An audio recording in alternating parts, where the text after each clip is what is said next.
आप देख रहे हैं रोशन पाकिस्तान न्यूज। 23 मार्च के हवाले से प्रोग्रामों को आगाही देने के लिए पूरे मुल्क की तरह सांगड़ के तमाम छोटे बड़े शहरों में तकरीबात का इनकाद किया गया।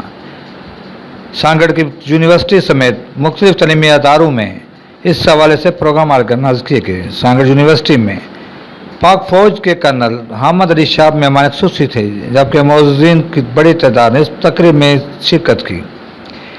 डिग्री कॉलेज सांगड़ में होने वाली तकरीब से नौजवानों ने जज्बाती अंदाज में तकरीरें की और पाक फौज और तहरीक पाकिस्तान में कुर्बानियों देने वालों को शानदार अंदाज में खराज तहसीन पेश किया गया।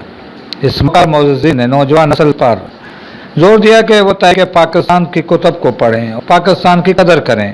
उन्होंने नौजवान नस्ल पर जोर दिया कि वो मुल्क की तरक्की के लिए अपना किरदार अदा करें और ज़्यादा से ज़्यादा तालीम की तरफ तवज्जो दें।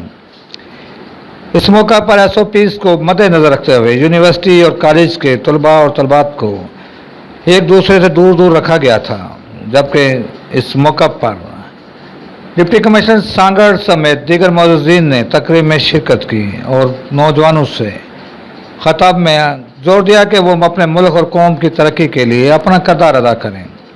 ज़रूरत इस अमल की है कि इस तरह की तकरीबात तमाम शहरी और देही इलाकों में धूमधाम से मनानी चाहिए और अपनी नौजवान नस्ल को इस हवाले से आगाही देना इंतहाई ज़रूरी है कि वो पाकिस्तान की कदर करे और पाकिस्तान की आवाम की कदर करे। कैमरामैन अजीज़ अमारिंद के साथ इशफाक सुलहरी, सांगड़।